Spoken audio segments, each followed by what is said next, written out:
Uma pesquisa Datafolha, divulgada hoje, mostra empate entre petistas e bolsonaristas pela primeira vez desde o início da série histórica do levantamento em 2022.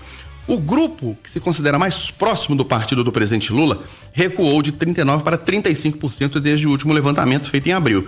Enquanto isso, os que dizem apoiar o ex-presidente Jair Bolsonaro avançaram de 31% para 35%, então empatou, atingindo o maior patamar no período. William Travassos, bom dia. Muito bom dia, Eustáquio Ramos, bom dia a bancada, bom dia os ouvintes da Itatiaia. E a gente tem que olhar esse grupo, outro grupo que está ali entre os antipetistas e antibolsonaristas, porque essa turma pode definir a eleição, né, de 2026. A gente percebe que em função, né, da atual gestão do Brasil, existem muitas críticas, incertezas, né, questionamentos em relação à conduta que o governo está adotando, né, para lidar com essa crise, né, dentro da política, essa resistência.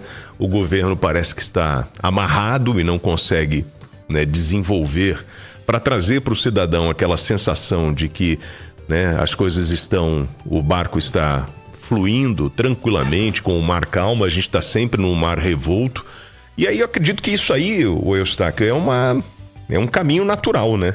Quando um governo não vai bem ou quando ele não consegue atender aos anseios do povo, a popularidade dele vai embaixo e aparece na pesquisa e você vai buscar uma outra alternativa. Mas acredito que existe um meio termo aí nessa história, né, dessa pesquisa, que é justamente aquele cara que não gosta da administração atual, não quer a polarização da direita e vai buscar um equilíbrio, e talvez isso em 2026 possa fazer a diferença. Ô Rita, bom dia pra você. Esse empate, né? 35-35, é positivo ou negativo pro Brasil, hein? Bom dia pra você. Olha, Eustáquio, eu acho que economia e política andam de mãos dadas. Então nós temos uma polarização, inclusive uma polarização de modelos. Então nós temos um modelo mais progressista, digamos assim, e um modelo de economia de mercado. Esse modelo mais progressista, ele é um modelo mais gastador. Então, o que acontece? Os governos no Brasil, eles não ligam para a responsabilidade fiscal, ou seja, qual é o tamanho do Estado que eu preciso de ter para que caiba esse Estado no meu orçamento. Então, os governos vão gastando muito, gastando mais do que arrecadam. Aí nós temos a equação, receitas e despesas. A entrega tem que ser zero ou um superávit. Ou seja, eu tenho que economizar para diminuir o meu nível de endividamento. Se isso acontece, a vida do brasileiro melhora demais. Porque os juros que o mercado vai pedir para financiar a dívida desse governo equilibrado serão menores. A taxa de juros caindo, você tem um acesso ao crédito mais barato, isso para famílias e para empresas. Temos mais. Se você tem um governo equilibrado, você tem o cidadão pagando uma carga tributária justa ou até a possibilidade da diminuição da carga tributária. O governo desequilibrado, para fazer frente ao aumento de suas despesas, ao invés de consertar a equação cortando despesas, ele continua na zona de conforto e vai aumentando essa carga tributária. Nós temos uma carga tributária 2024 de 33% do PIB.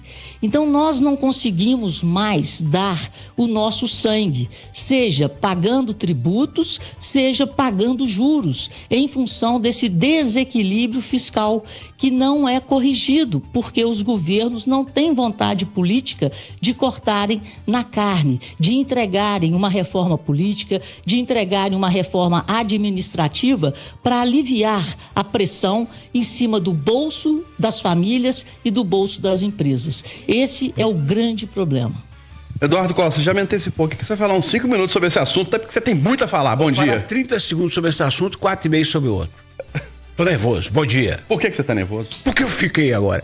Deixa eu falar uma coisa. Quanto a minha conta? Não é sua conta. O Travassos começou com um negócio que me obriga a recomendar a todos os ouvintes a ir ao YouTube e procurar a entrevista do nosso querido ex-colega aqui de bancada, Felipe Quest, na Roda Viva, segunda-feira. Felipe Nunes. Espetáculo de entrevista. Primeiro, quando ele explica, mas essa pesquisa sua não fica contaminada por ser paga? Ele falou, o bacana tá aí, a Quest me contratou dizendo o seguinte, nós queremos números. não queremos apoio nem torcida.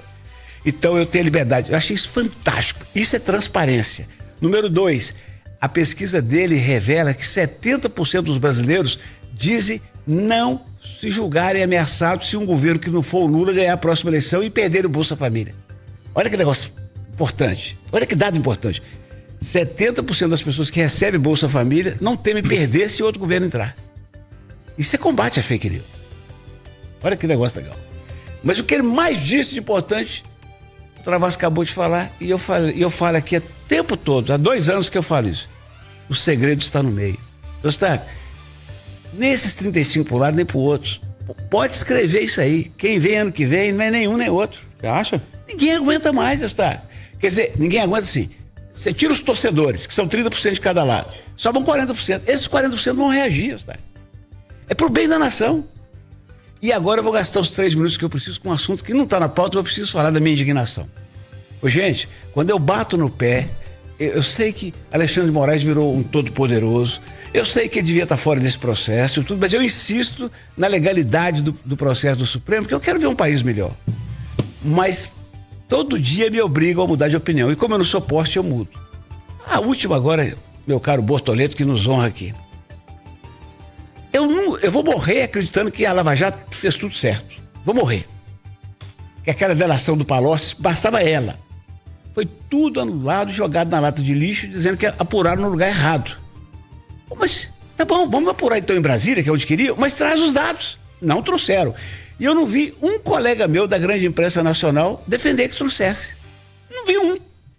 Aí absolveram o Lula, ficou tudo certo.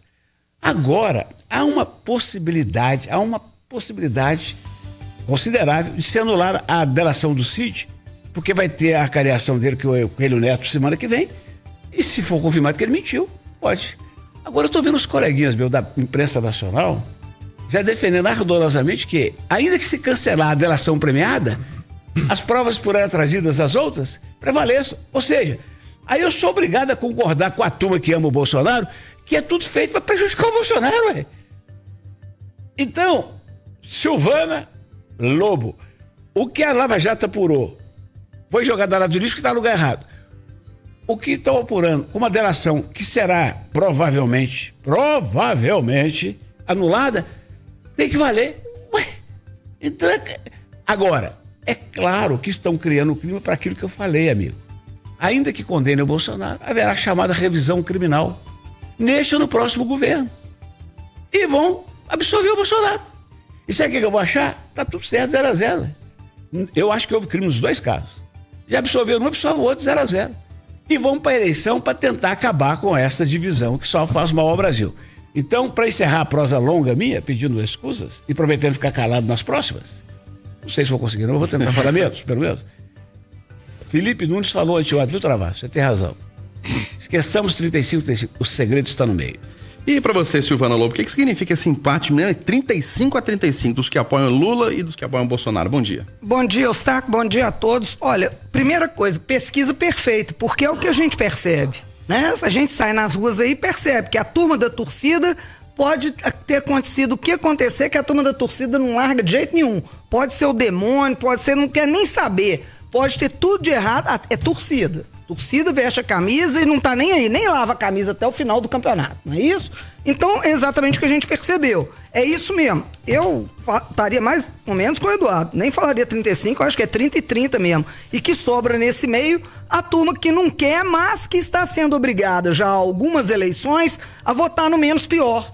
Então ela fala assim, já que não tem jeito, e aí eu faço votos, orações, amanhã é dia de Corpus Christi, vou ajoelhar lá em Diamantina pra fazer aquele tapete e pedir pra, pelo amor de Deus, ver se vem uma terceira via. Pra que a gente efetivamente tenha condições de ter uma terceira via pra sair da briguinha. Porque a briguinha não tem condições. E aí eu não tenho jeito de não falar com relação à Lava Jato e em relação a esse processo do Bolsonaro, o Eduardo me cutucou. Bom, com relação ao problema do Lula, ele não foi absolvido. Desde o primeiro dia que aquela operação Lava Jato foi instaurada e ficou tudo em Curitiba, que não teve um advogado de área criminal e de área constitucional que falou que esse trem ia dar certo. Tava errado. Aí você vai dizer, então por que os advogados, o Zanin, que hoje é ministro, né, um trem doido, atrapalhado, Por que ele não falou isso na época? Mas ele falou isso mais de 1 milhão de vezes na época. Desde a primeira vez ele falou isso.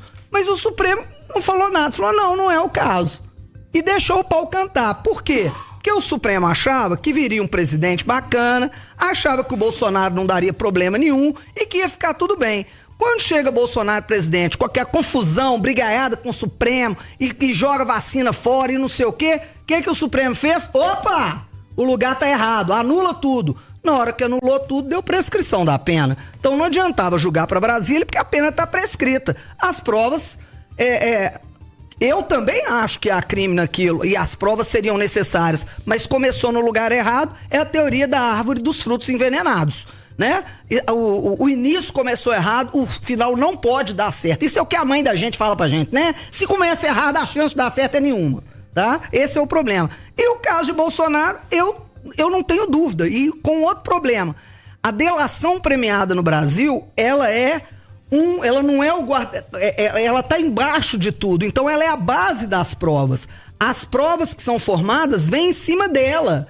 Então é muito difícil você falar, não, eu vou tirar a delação e vou fazer as outras provas. Bom, se bem que a Polícia Federal examinou outras provas além da delação, e aí eu tenho que ver, isso é que tem que ser examinado. Eu vou ser muito sincero para vocês, eu não me debrucei em cima de um processo desse tamanho, eu não sou julgadora dele, mas existe um fundamento para isso, mas o fundamento maior tá no que o Eduardo falou. Se amanhã a gente tiver uma outra vertente política no Brasil, a chance de no futuro se anular isso tudo porque a delação era nula é muito grande. Olha só, antes de falar, só para falar dessa questão da polarização, tem pelo menos 30 anos, Eduardo, Silvana, Rita e o Willi, que a gente não tem terceira via no Brasil. De 94 a 2014, 6 eleições presidenciais. PT contra PSDB. Sim. 2018 e 2022, mais polarização. Bolsonarista contra lourista. Impressionante. Desde 94 não temos terceira via. Mas eu só queria o resumo da fala da Silvana. Você está me dizendo então que a justiça soltou o Lula porque o Lula era o único capaz de tirar o Bolsonaro. E agora a justiça vai prender o Bolsonaro porque ele é o único capaz de derrotar o Lula, é isso? Olha, isso é o que a gente entende quando a gente vê. No meu ponto de vista, foi isso que aconteceu. Comentar o quê, né? Uai, eu vou comentar o quê com você? Jesus Cristo. Ô Rita Mundim, agora especificamente na economia, sua praia, né? O Comitê de Política Monetária do Banco Central pode interromper hoje o ciclo de alta da taxa de juros após 6 meses de aumentos seguidos. Para 62% de 126 instituições financeiras consultadas pelo jornal Valor Econômico, a taxa será mantida, 14,75% ao ano. Do outro lado, 38% esperam um ajuste de 0,25 ponto percentual nos juros, passando para 15% ao ano. E a sua expectativa? Olha, Eustáquio, até segunda-feira, né? Inclusive nós tivemos o relatório de mercado, o Boletim Focus do Banco Central, que ouve os economistas-chefes das instituições financeiras que operam no Brasil. E nesse relatório, a taxa foi mantida, né? Então a expectativa até segunda-feira, quando o relatório foi divulgado, era de manutenção. Os dados foram coletados na sexta, divulgados na segunda. Segunda-feira nós tivemos aquela notícia de que o Trump poderia entrar aí como mediador, que as negociações poderiam começar, as bolsas subiram, o dólar caiu, os juros caíram, mas o conflito foi ganhando novos contornos a partir daí. E ontem a escalada foi muito forte. E o preço do barril de petróleo, que eu acho que é onde a gente tem que ficar de olho, o preço do barril de petróleo disparou tanto que, vou dar um exemplo, em cima da Petrobras. A Petrobras ganhou em julho 34 bilhões em valor de mercado e voltou a valer quase 450 bilhões em bolsa, que era o que ela valia lá em abril. Então, o preço do barril de petróleo, ele acende uma luz amarela em termos de inflação global.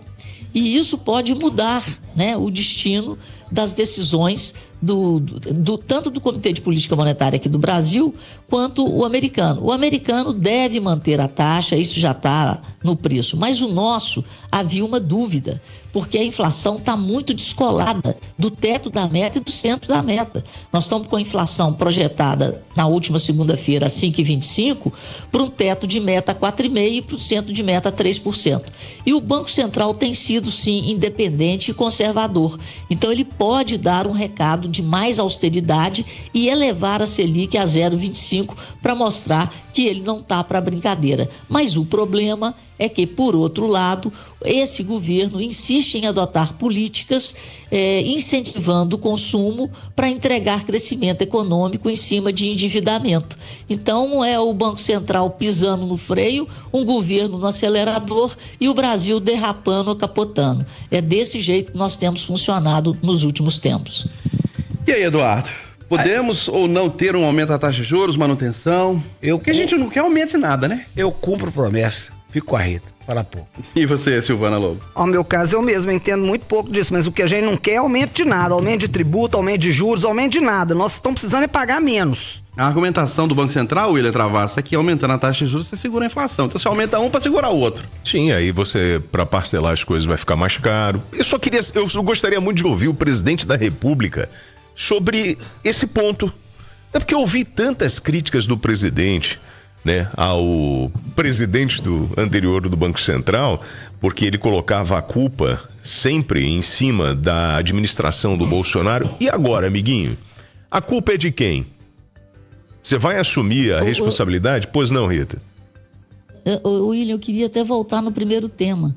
Nós vivemos no Brasil, durante o governo Bolsonaro, o governo Temer e o Bolsonaro, um suspiro de liberalismo, de economia de mercado. Por isso que eu acho que está crescendo essa adesão ao bolsonarismo, que eu não chamaria de bolsonarismo. O que nós temos aqui são dois modelos, um modelo mais progressista e graçador e um modelo mais em prol do trabalho, da criação de um ambiente propício ao trabalho e o crescimento sustentável pelo trabalho, pela renda do trabalho e não pelo crédito. Então é isso que está acontecendo. As pessoas estão começando a enxergar que esse modelo progressista, gastador, cheio de incentivos, ele leva à quebra do Estado. E quem paga por isso é a sociedade inteira. Então é ele que faz com que a taxa de juros permaneça elevada, é ele que aumenta a carga tributária. Então isso nós estamos começando a enxergar. E está demorando a enxergar por quê? Porque nós vivemos apenas um suspiro. Nós tivemos 6 anos de 2 governos que se voltaram para a economia de mercado e para a busca de um Estado menor e mais eficiente.